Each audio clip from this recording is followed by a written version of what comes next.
Hi, it's Dr. Allison J.K. here, Q&A with Dr. A, questions and answers with a female spiritual teacher. And the question I want to answer today is, how come when I am listening to these clearings and doing this inner work, I'm still not able to manifest consistently? And I'd like to approach today's topic with the way that I received a lot of my teachings from Asian spiritual teachers that do not answer questions directly, but they do it either through like an allegory or a story, and we have to process it within ourselves and understand it and have the appropriate elevation to our consciousness and have done enough work so that we get it. So it's never handed to us when we're training with Asian masters. So not to say that I'm an Asian master, but that's so much, the decade I spent there studying subtle energy and meditation and yoga and getting certified in it, blah, blah, blah, has steeped me in that tradition. And I feel like because of it being the 100th anniversary this week of women getting the right to vote in the United States, it's a really appropriate story to use to help bring the point along. So you just want to sit back and relax and allow yourself to take this story in. It's not going to be a direct linear teaching. So many of you know that I say my business, that I do, the work I'm engaged in, my mission nowadays is my political action. And many of you have been following me for a while also know that my first career was in politics and my master's degree is in public administration with a focus on public policy, particularly applied to environmental conservation. And so I remember when I was working on the campaigns in the 91-92 election season, and I was working on Barbara Boxer getting in, which is a seat that Kamala Harris occupies currently as a senator. And we were working on Nancy Pelosi's. I remember her being a really solid vote for the environment, pro-environment, and checking out what she was doing at that time, I believe in the California State Senate or California State House, before she moved into the federal. So I was involved with politics over in California, and after the primaries, when I had so much success helping to get the first Latina woman elected to the California State Assembly, there was a lot of celebration. And in that came an assignment for me that was even more intense for the general election, where there was a developer and a conservationist in the Sierra Nevadas running against each other. And it was a really key race for the state. And my system responded with stress because of the expectations on me. So I remember walking through a bookstore, and forgive me, some of you have heard the story before, in San Francisco, and a purple book on meditation literally leapt off the shelf and dropped right in front of my feet, so I couldn't move any more. And so I picked it up, meditation, and it was such a natural fit for me that I began teaching it within a year. Okay, so fast forward now to after a successful general election in the 92 elections, and I celebrated by traveling overseas, backpacking for 6 months, and living on a Greek island for a month, living in Tel Aviv, Israel for a month, and other places I went to, including Cairo, to the Great Pyramids. And so I came back after that and went for my master's. And I remember the question being, where can we affect more change, from within the system or outside of the system? And that is a metaphor to what we're talking about. If I run these clearings on me, why am I not able, if I'm working on the blocks I have that are affecting the vibration I'm emanating out there, why am I not more able to consistently manifest? Especially if I'm doing all the work, the affirmations, etc. So towards the end of my master's, I started to do the job hunt, and I was looking at both NGOs, nonprofits within the states, as well as governmental positions. And it was funny at the time. The man I was in relationship with, I had been living with for 7 years, and he would come home from work, and I would say, how about Alaska? As I would see new jobs, and this is from Florida, that I was saying this from, where we were living at the time. And so almost like each day he'd come home from work and I'd be like, how about this new state? Like, and he was up for it. So it was pretty fun, but I was not finding anything stick. And I was starting to have the sense after about 3-ish months or so, so there's a Qigong teaching where if you're pushing too much and you're hitting brick walls, that's not the right path. There should be a natural alignment that allows for grace and ease and flow. So I started to sniff around and came up with the understanding that the machine at the time invested in fossil fuels and invested in the way money was viewed and how money was earned, and the whole infrastructure was too big still. The markets was still way too geared towards fossil fuel. The awareness wasn't there yet. So that was an intuitive understanding I had at the time based on assessments of what I was seeing in front of me, my experience in the field, and then my education in the field. So it was evidence outside of me that I was trained in, understanding the field I was looking at and the system overall I was looking at, but then my guidance, my overall intuition was the backdrop to that understanding. And so at that time, instead, God bless my mom, she said, okay. So what I said to her is, Mom, I think if I'm going to be able to get change, it's going to be more effective one person at a time to get the shifts in consciousness so that we can get to that point where that machine isn't too big. And so I ended up in the classroom teaching, and my first gig was in the public school system in the Tampa Bay area, where I was working in an inner city school, 60%, I believe it was 60% Latina, 20% Black, and 10% white. And so I did that for a couple of years, and meanwhile, as I was job hunting with that master's before I made the shift, I picked up my first energy medicine modality, and then another. And so I was teaching meditation to adults alongside the classroom teaching at the middle school level, and I was also running energy medicine sessions and holistic wellness sessions at that time, because I have a lot of training in herbalism and in fitness nutrition. I'm a certified personal trainer, etc. So at the time after working for a while, along having the energy medicine sessions alongside the classroom teaching, I went into the international school system so I would have more fun, make more money, and elevate my life. It was just such a strong calling. But when I was still in energy medicine sessions with people in the local Florida area, I remember in one session in particular after it, having gotten really great results for this woman, and I was like, how can I speed these up? How do I get more robust results for my clients? And so that combined with me wanting to elevate my income and elevate my life and have more joy and adventure and not feel like, oh my God, I'm in a cage for the rest of my life in this career, in this field, and only earning this much, having to pay back these student loans. So I had the international school system come into my awareness, and a friend introduced it to me. He had been over in Korea.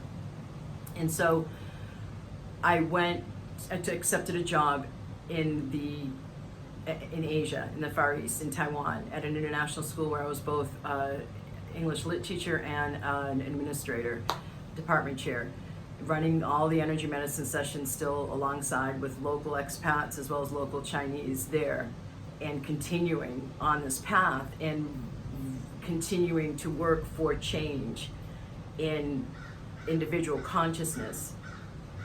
So if you think of the Schumann resonance, you can look it up. I mean, there's places all over the world now that are recording the Schumann resonance. And I talk about this in my second book, Vibrational Upgrade, A Conspiracy for Your Bliss, Easing Humanity's Evolutionary Transition, right?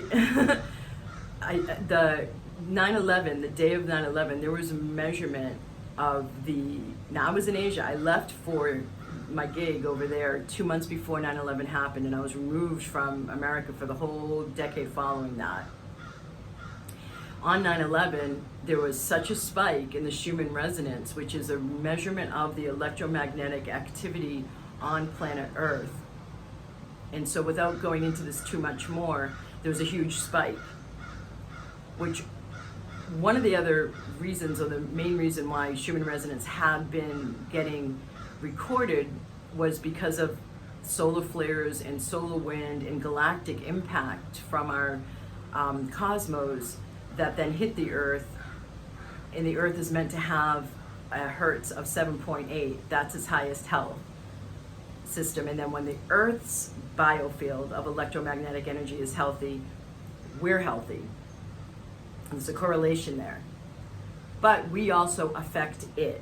So it's not just about a pouring down of energy onto our crown chakra and opening up to our awakening and becoming more interested in yoga or spirituality or energy medicine, or working with your own thoughts and realizing you could meditate and get some peace and calm and actually make higher choices with what thoughts you focus on. That whole path, it's not just about working up here, we're also down here. So there's an ancient Taoist principle of being a bridge between heaven and earth. And in these times where a great part of this 20-year window of our greatest evolutionary leap ever, 2012 to 2032, we are meant to be understanding how our choice is our power, and strengthening our courage and our ability to make choices that are going to actually create the lives we desire, individually and collectively, making progress. So when we think of us as the localized consciousness here on Earth in a body, and that galactic consciousness, or the non-localized consciousness up there coming down onto our crown, what moves that energy really quickly, faster than if we don't follow a cynical thought and we choose to elevate and go to a hopeful thought, is when we take action, aligned action. Aligned meaning with our heart's desires. Our heart is saying a strong yes with enthusiasm, and we get uplifted and feel more joyous, coming in from the heart chakra, which is where it's thought our spirit resides by both the yogic and Taoist cultures. That elevation is guidance. That excitement, enthusiasm, upliftment is guidance. And so when we take action based on that, yes, that moves way more energy than if you shift out of cynicism and you shift into hope. That affects too, because from what you're doing in your mind and what you're not listening to, what you're detaching from and redirecting yourself over to, we then make our choices, and the throat chakra is heavily involved in that. But the heart chakra is one of the main tools. Every single chakra of the 7, let's go with the 7 3D chakra column, not the 12, the more advanced one, is involved in the manifestation process. And the heart is one of the main ones. And the heart is not only because it emanates out, it has 60 times more power electrically than all the synaptical firings that happen in the brain each time you have a thought or a process. Like you see something, you perceive it. What is that? What is that? Every process that happens neurologically is electrical. That's the system. The central nervous system is electrical. Whereas our chemical system is our hormonal system, right? So when you are having more in your heart of a singing out of what you desire, rather than thinking it or having a shift, redirecting your thoughts to the hope or the positive, when your heart chakra is fully open and operating as it's meant to be, you have so much more power to not only sing out, 60 times more than the brain, sing out vibrationally your desires, but also receive, have an open field that connects with so you're more coherent, so there's more organization that happens from your heart field emanating out, but then also you're connecting with the field of unlimited possibilities, and then that creates the need for receptivity. So our heart chakra is not just one way. It's not just the emanation that's so strong. It's also the receptivity to be able to receive, be open enough at a high enough level so that you emanate out. And the field of possibilities is catalyzed because of that vibration being aligned and at a certain level. And a lot of that work to go from here to get these open is what I spend day in and day out helping people with. So let me move on to this here. I remember when I was working in the primary election and I was at the precinct working to get this first Latina woman elected to the California State Assembly. We were there. I was watching the votes pour in, and I was, even with my already having worked in the field, this was my first time on an election looking at the votes. We worked on earlier conservation campaigns individually, like improving recycling in a certain area, et cetera, and getting certain legislation passed. But this is my first time on an actual voting election. We were in the primaries, and I was at the precinct, and I was flabbergasted with how much each vote matters. I mean, just watching like the uptick. 2 came in from this precinct, 8 came in from this precinct. Like, I was having this sense of each individual mattering. And that action accumulated into a change, just like the suffragists going for the vote, both here and in the UK. The UK had a hell of a battle as well, the female suffragists, as well as in the States, and going for that consistent action towards a goal while holding the hope. That's the easy nomenclature in our society, holding the hope, holding the faith. But there are actual energetics that I've just explained, some of them, behind what that actually does with energy and how to catalyze more of the field of possibilities on your behalf so that you do manifest more consistently. So that's the story. I remember one of my students, she's a masterminder now. At one point I asked her, I got the sense, she was on one of her one-on-ones, do you feel like if you listen to these clearings that is enough? Like that's all you have to do? Like there's so much magic up and about that takes care of it, and then your system's aligned. And I got this sense and feeling in intuitive imagery that she like lays on her bed listening to the clearings a lot. But I had also been working on confidence with her. She had a pattern of behavior from beliefs that she had from conditioning from a stepdad and other sources of being afraid of failure and really attracting failure, therefore. So she was timid in taking action. She was timid in taking steps. We are a bridge between heaven and earth. We are down here, and the energy is coming down and circulating throughout our system. And when we take action in that aligned way, and we choose based on the heart's elevation, that catalyzes way more energy towards our manifestation than the clearings only. So there is a dance, think of the yin yang, between physical and metaphysical, or consciousness and energy and matter. And so you will get more results. Yes, absolutely. The more focused and consistent you are and targeted you are with opening up your system towards being able to clearing out the beliefs, like I don't deserve success in that example, or I need to be seen but not heard because that's the way you were brought up, or even you have trauma in your life that you, every time you spoke up, you got hit, so you're very timid, and that 5th chakra is also where we make choices from. So there's a correlation there. So there is a lot to do back there to ease up your gig with taking action. But they dance together on the physical and the metaphysical. And energy trumps matter. For something to exist in the physical, it has to first exist in energy. And that doesn't mean visualizing only. We've got to get the system attuned to using the heart chakra as a massive tool it is. And I go into this a lot in my last book, Reasonable Dragons. It's all about the heart's field of coherence. So your energy can do more of the heavy lifting for you. So when I say taking action, I don't mean what's typically thought of out there about one action step after another and productivity and tasks and list of things to do only. The more that you work the clearings, you actually will end up having to take less action, because your action will be such a clarion call, organizing so much more consciousness and energy towards you from the field of possibilities to assist you.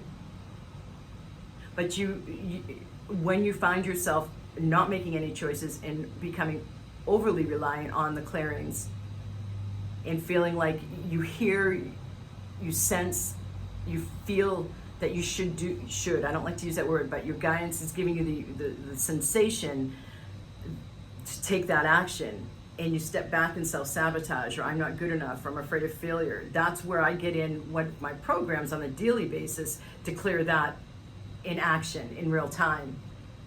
So that please know that if you're hesitating with taking action, your trajectory to being able to more consistently manifest what you want is slowed down. And then there's clearings we can do for that too, but it is a dance between the physical and the metaphysical. And there's a certain amount of work and a threshold that seems to be needed of reorganizing a person's energy system before they can begin to hit that threshold of more consistent manifestation. So there is a time where it feels like you're spending more time in clearing.